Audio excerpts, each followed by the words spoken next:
Dear devotees, Hare Krishna. We wish to welcome you all for our daily Sri Nrsimha Katha. Today is day 6 and we are going to read from Srimad Bhagavatam, 7th canto, chapter 7, entitled What Prahlāda Mahārāja Learned in the Womb of His Mother. So we'll start with Mandarācala. Om Ajnānatimirandhasya Jnānāñjana-śalakaya Chakshurunmilitam yena tasmai Shri Gurave Namaha. Namam Vishnu Padaya Krishna Pristhaya Bhutale Srimate Bhakti Vedanta Swami Iti Namine. Namaste Saraswate Deve Gauravani Pracharine Nirvishesha Shunyavadi Paschatya Deshatarine. Jai Shri Krishna Chaitanya Prabhu Nityananda Shri Advaita Gadadhara Srivasadi Gaur Bhakta Vrinda. Hare Krishna Krishna Krishna Hare Hare, Hare Rama Rama Rama Hare Hare. Narayanam namaskrityam naram chaiva narottamam devim saraswatim vyasam tato jayam mudhirayet. Nashtaprayeshu abhadreshu nityam bhagavata sevaya bhagavate uttam shloker bhavate bhaktir naishtikir.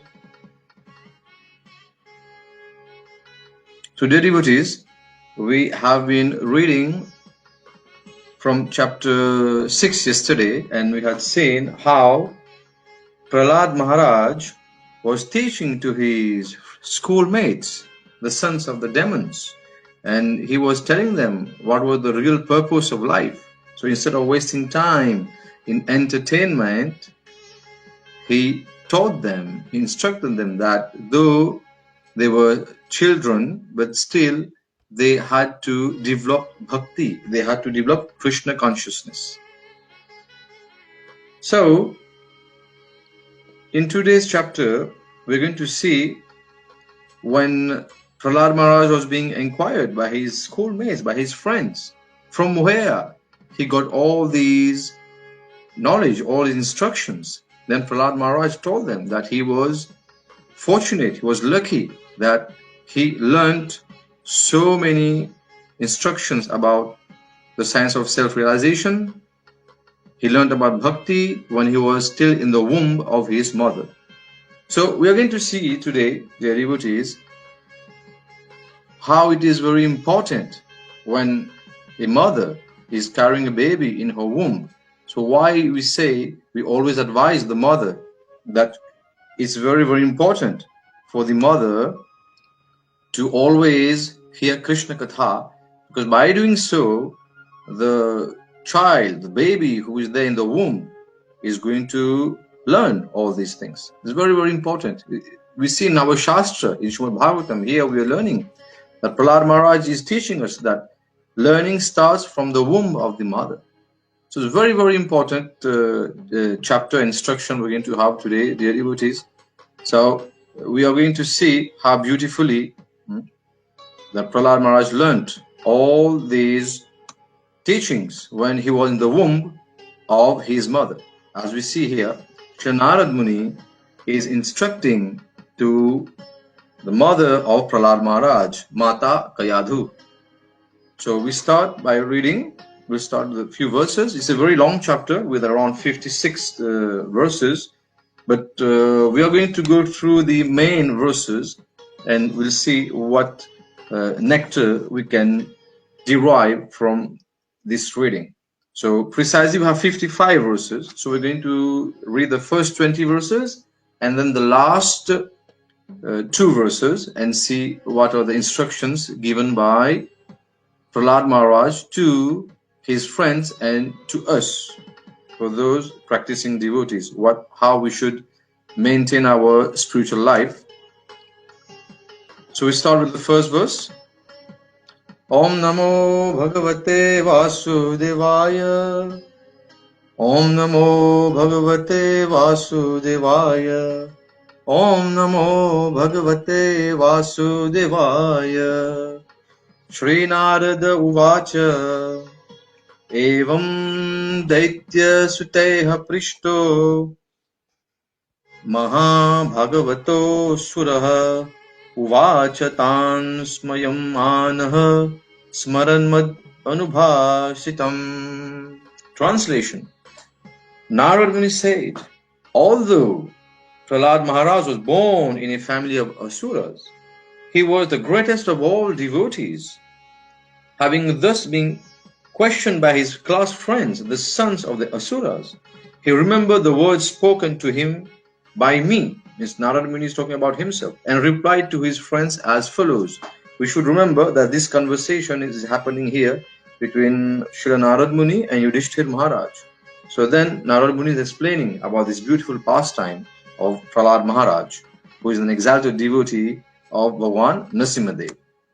So in the next verse, we read, Shri Prahlāda Uvacha Pitari prasthite smakam tapase Mandarācalam yudhodhyamam param chakru vibudha danavan prati. Translation. Prahlāda Mahārāja said, when our father Hiraṇyakaśipu went to Mandarācala mountain to execute severe austerities, in his absence the demigods, headed by King Indra, made a severe attempt to subdue all the demons in warfare. So we have to remember that Hiraṇyakaśipu wanted to become the king of all the different, you should say, the planets, upper, lower, and middle planets. So that's why he was undertaking so many austerities. And we still remember that he had sent all his associates to go and to annihilate the Brahminical culture. He just wanted to finish off with the Brahmins and the Kshatriyas who were taking care of the administration of the world. So after giving instructions, he went for meditation, he went for tapasya, because he wanted to acquire some boon from Lord Brahmaji, so that he could, he wanted to fight and he wanted to kill Bhagavan Vishnu. So in his absence, we see now how Lord Indra came to subdue the demons. So this was the situation. We go to the third verse. Pipilikaid ahi eva dishtya loko patapanaha papena papo bhakshiti vadanto vasavadayah. Translation. Alas, as a serpent is eaten by small ants, so the troublesome Hiraṇyakaśipu, who always inflicted miseries upon all types of people, has now been defeated by the reaction of his own sinful activities. Saying this, the demigods, headed by King Indra, arranged to fight the demons. So as we had mentioned, dear devotees, that this was the opportunity for the Devta Devis to subdue the demons in the absence of Hiraṇyakaśipu. So in the next two verses, we're going to see now, in the absence of a leader, what happens. So we read, Teshamati balodyogam nishamya sura yutthapaha vadhyamanaha surer bhita rudruvuh sarvato disham kalatra putra vittaptan grihan pashu parichadan Navekshamanash tvaritaha sarve prana parisavaha. We go to the translation. When the great leaders of the demons who were being killed one after another saw the unprecedented exertion of the demigods in fighting, they began to flee, scattering themselves in all directions. Simply to protect their lives, they hastily fled from their homes, wives, children, animals, and household paraphernalia. Paying no heed to all these, the demons simply fled. So this was the situation, and this is one thing that keeps on happening. The fight between the demons and the demigods. Or as till today, this is happening because, as explained in Bhagavad Gita, we have only two categories of people: one who has the divine qualities and those who have the demonic qualities. So there's always these kind of fights. This is something which is going on eternally. So now here, this was the turn for the Devata Devis who have all these divine qualities to again emerge victorious. We go to text number 6. Valumpan Raja Shebiram Amarajaya Kankshinaha Indrastu Raja Mahishim Mataram Mamag Chagrahit. Translation: the victorious demigods plundered the palace of Hiraṇyakaśipu, the king of the demons, and destroyed everything within it. Then Indra, king of heaven, arrested my mother, the queen. So here Prahlāda Mahārāja is talking about his mother. So this was the situation. Now what would Lord Indra do to the mother of Prahlāda Mahārāja? We see in this verse now. Niyamanam bhayodvignam rudatim kurarim eva yadri chayagatas devarshir dadrishe pathi.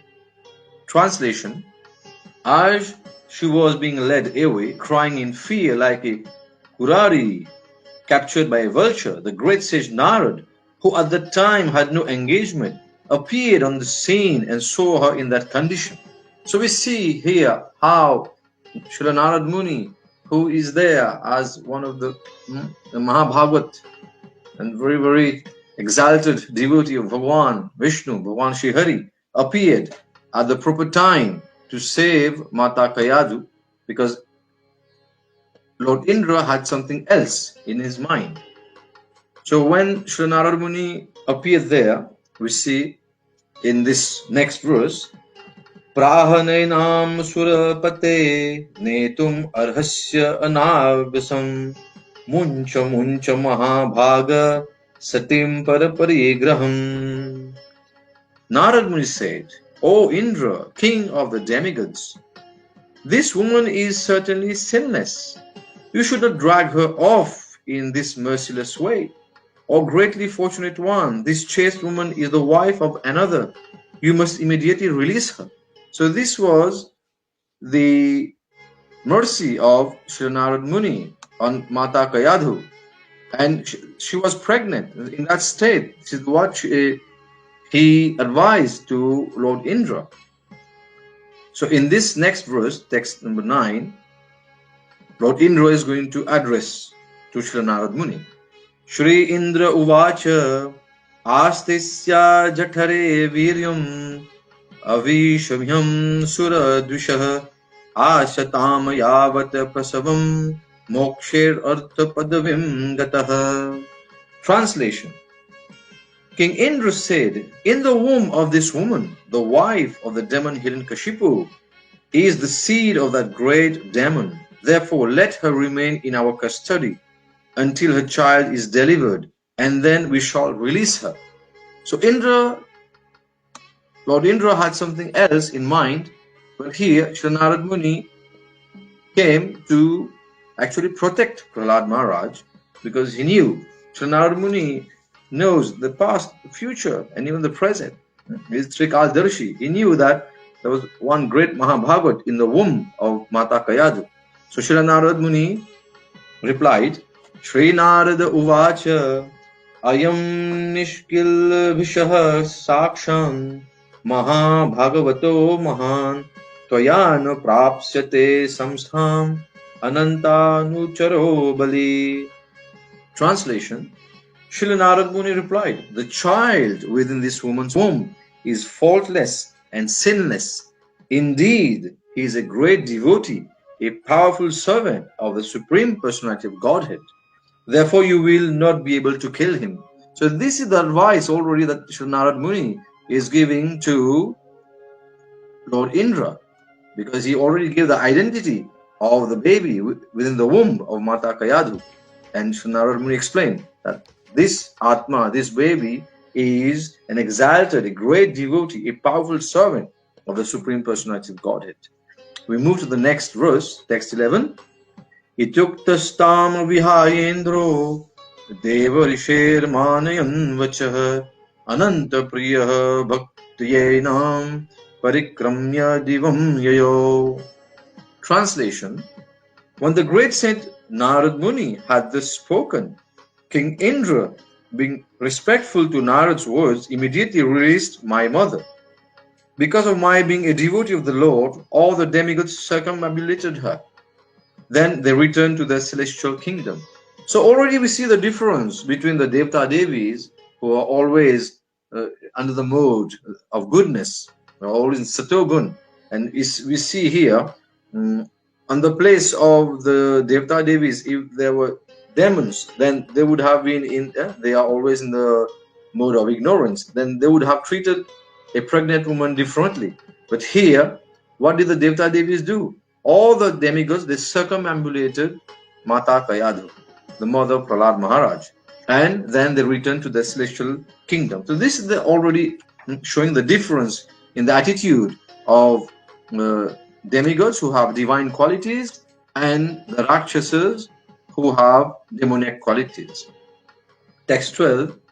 Tato me mataram rishiha samaniya nijashrame Ashwasye hoshatam vatse yavatte bhartur agamaha.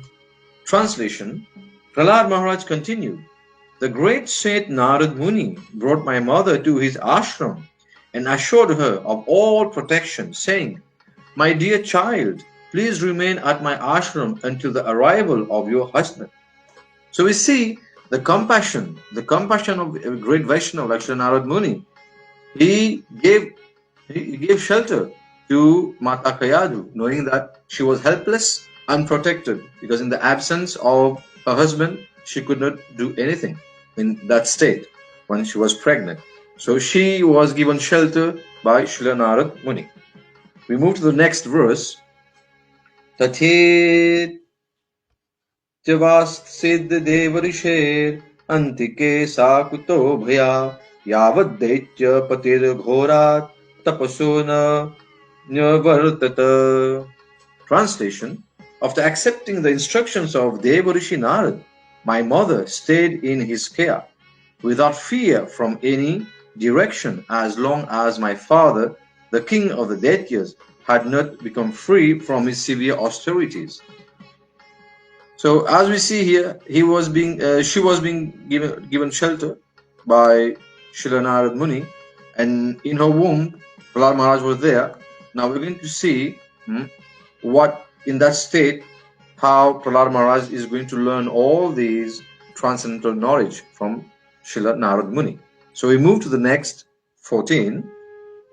Rishim paryacharat tatra bhaktya paramaya sati antarvatni swagarbhasya kshemayyecha prasyutaye.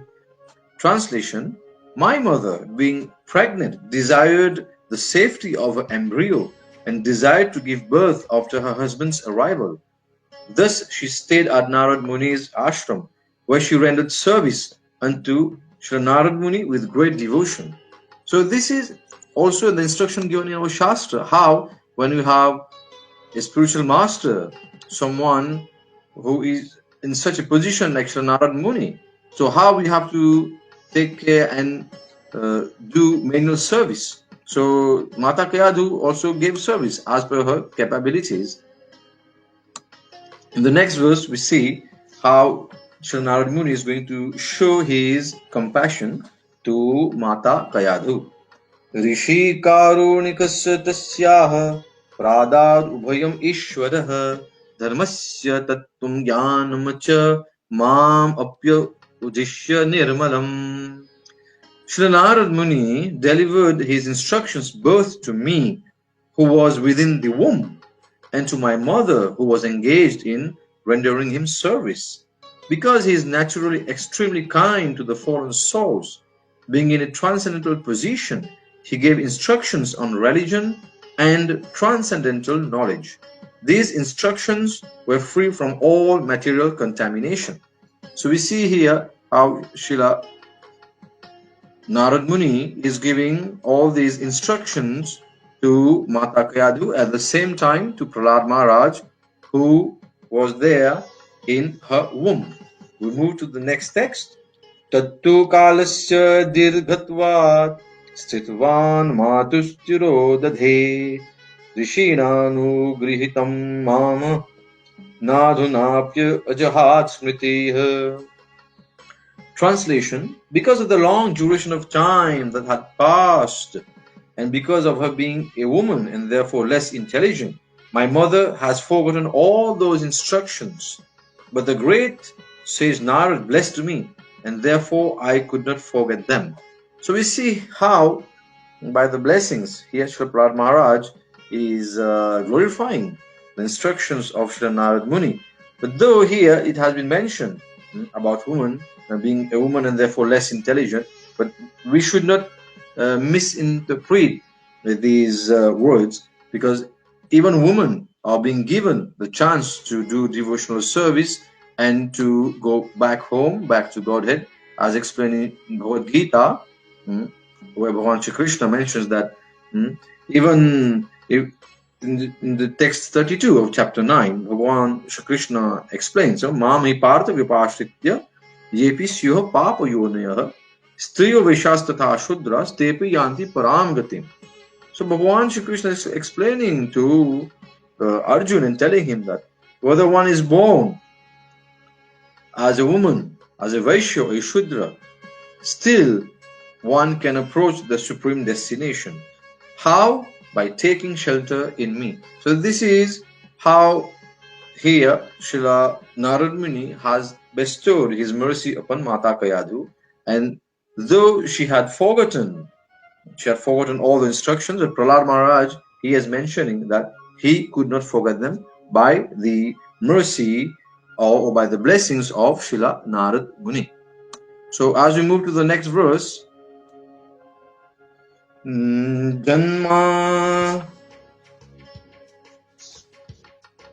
Janmadhyah shad ime bhava drishta dehasya natmanah phalanam eva vrikshasya karineshvara murtina. Translation: just as the fruits and flowers of a tree in due course of time undergo 6 changes, which we mentioned yesterday, the 6 bodily changes: birth, existence, growth, transformation, dwindling, and then death, the material body, which is obtained by the spirit soul under different circumstances, undergoes similar changes. However, there are no such changes for the spirit soul. So these are the instructions now, what Prahlāda Mahārāja had learned in the womb of his mother. So he is explaining to his friends, and now we're going to see, as from these verses, text 19 onwards, Prahlāda Mahārāja is going to explain about lots of philosophical, he's going to explain lots of philosophy. So all these verses are mostly philosophical, about the Atma and the relationship between the Atma and the Paramatma, and about the senses, about the gross material body, and so many things which we can't imagine that a small child of 5 years is explaining to his friends. But we should not forget that Prahlāda Mahārāja was there in the womb of his mother when he gained that knowledge, that spiritual knowledge, what is bhakti, by the mercy of Srila Nārada Muni. So he was conversant, and he knew that there is no age, as we mentioned yesterday, there is no age for learning this science of bhakti yoga. So therefore he was teaching to his friends, and he was giving actually lots of philosophical analysis to his friends. So as we see here in these 2 next verses, text 19 and 20, Atma nityo vyah shuddha ekah kshetragya ashrayah avikriyah swadhig hetur vyapako sangya anavritah iter dvadash shabhir vidwan atmano lakshanayah pareyah aham mam eti yasadbhavam dehado mohajam tyaje. So what does Prahlāda Mahārāja mean by these two verses? In the translation, we're going to see them. Atma. Now, a small child of 5 years is now talking about Atma. Just imagine the situation here. So Prahlāda Mahārāja is giving the instructions to his friends who are just around the age of 5 years. So he's talking about Atma. Atma refers to the Supreme Lord or the living entities. Both of them are spiritual, free from birth and death, free from deterioration and free from material contamination. They are individual, they are the knowers of the external body, and they are the foundation or shelter of everything. They are free from material change. They are self-illuminated. They are the cause of all causes, and they are all-pervading. They have nothing to do with the material body, and therefore they are always uncovered. With these transcendental qualities, one who is actually learned must give up the illusory conception of life in which one thinks, I am this material body, I am everything, and everything in relationship with this body is mine. This is a very key word that we have here, aham and mameti. So this is the meaning. This whole world, actually the whole material world is, we should say, revolving around these two terms, aham mameti, I and mine. But we see here how Prahlāda Mahārāja is instructing to his friends, and he is telling them this is what he had learned. So in the next verses, Prahlāda Mahārāja is going to explain to his friends, to his school mates, about the different energies of the Lord and how these energies they are sustaining the entire creation, and then the different kinds of bodies that we know about, the gross material body and also the subtle body. The gross material body is made up of the 5 gross elements, while the subtle body is made up of the 3 subtle elements. As we know, there's intelligence, false ego, and we have the mind. So he is explaining about all these different topics to his friends, to his schoolmates. Simply, they were simply small boys of age 5. So just imagine the amount of intelligence, knowledge that Prahlāda Mahārāja had, and he got that by the mercy of Nārada Muni, and also by the mercy of the Lord.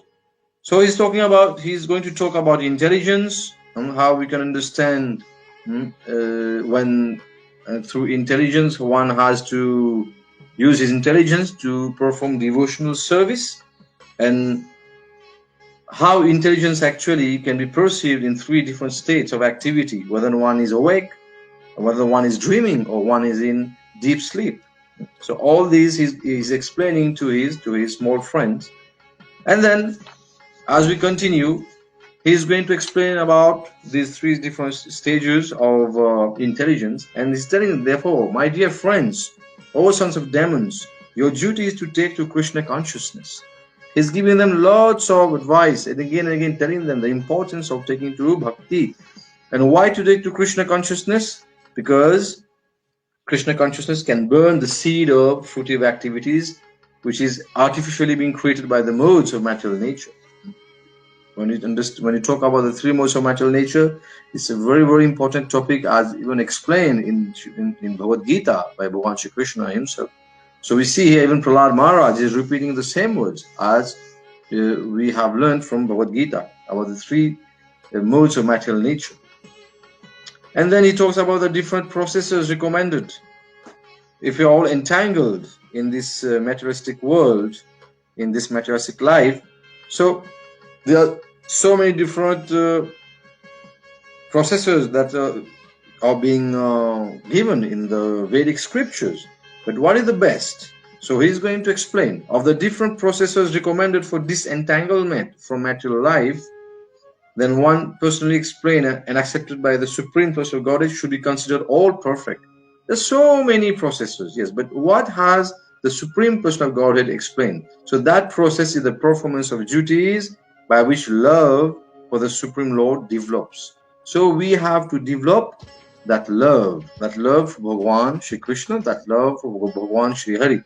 So this is the best. This is what Prahlāda Mahārāja is explaining to his friends. So as we continue, dear devotees, up to text 53, he is going to encourage, motivate his friends to understand whether one is under any category, born under any category, but what is the aim, whether one is born as a devta, devi, if one is a demigod, a demon, a human being, a yaksha, a gandharva, or anyone within this universe.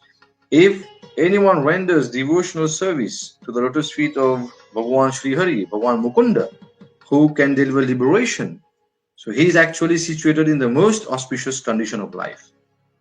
So we just understand how actually here we see the importance of bhakti, and bhakti is there for anyone, irrespective of race, irrespective of whatever planet or whatever nomenclature we can assign to the living entity. So here we are talking about demigods, we are talking about demons, we are talking about human beings, we are talking about yakshas, gandharvas, or anyone within this universe. If anyone renders service to the lotus feet of Mukunda, he is actually situated in the most auspicious condition of life. And as we continue, we are going to see again and again how Prahlāda Mahārāja is encouraging his friends to take to bhakti. Then as we conclude this chapter, dear devotees, we're going to see in the last two verses here what are the instructions given by Prahlāda Mahārāja to his friends. We read text 54. Daitya yaksha rakshamsi striyaha shudra rajokashaha khaga mrigaha papa jivaha santi kachuttatam gataha. Translation: O my dear friends, O sons of demons, everyone including you, the yakshas and rakshasas, the unintelligent woman, shudras and cowherd men, the birds, the lower animals, and the sinful living entities, can revive his original eternal spiritual life and exist forever simply by accepting the principles of bhakti yoga. So we see how Prahlāda Mahārāja explains this science of bhakti yoga to his friends. And this is how he is showing his compassion to them. So they had asked him so many questions in chapter 6. And in this chapter, we see how Prahlāda Mahārāja is explained about bhakti yoga. And to conclude the last verse for today, dear devotees, we're going to read together for the pleasure of Sri Sri Lakshmi Nrsimha Bhagavan, for the pleasure of Jagadguru Srila Prabhupada. So text 55. Etavan eva lokesmin pumsaha swarthaha parahas mritaha ekanta bhaktir govinde yat sarvatra tad ikshanam. Translation: in this material world, to render service to the lotus feet of Govinda, the cause of all causes, and to see him everywhere is the only goal of life. This much alone is the ultimate goal of human life, as explained by all the revealed scriptures. So very interesting verse, dear devotees, the last verse of this 7th chapter from Canto 7. We see here how Prahlāda Mahārāja is now concluding his instructions or concluding his teachings to his friends. We read it once again. In this material world, to render service to the lotus feet of Govinda, the cause of all causes, and to see him everywhere is the only goal of life. This much alone is the ultimate goal of human life, as explained by all the revealed scriptures.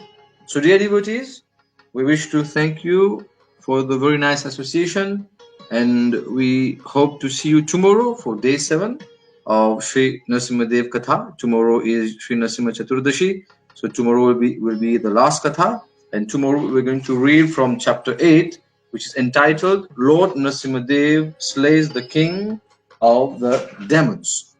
So we now pray at the lotus feet of Sri Sri Lakshmi Nrsimha Dev Bhagavan, to Jagadguru Srila Prabhupada and all Vaishnavas, that they bestow their courteous mercy upon all of us, so that tomorrow we can observe the fast and we can glorify Shri Lakshmi Nrsimha Bhagwan, Prahlāda Nrsimha Bhagwan on that very auspicious day of Shri Nrsimha Chaturdashi. Das Dasanudas Kaunteya Das. Hare Krishna. Moy Jai Guru Srila Prabhupada ki jai. Bhakti Shiromani Srila Prahlāda Mahārāja ki jai. Shri Lakshmi Nrsimha Bhagwan ki jai. Gaur Premanande. Hari Hari Bol.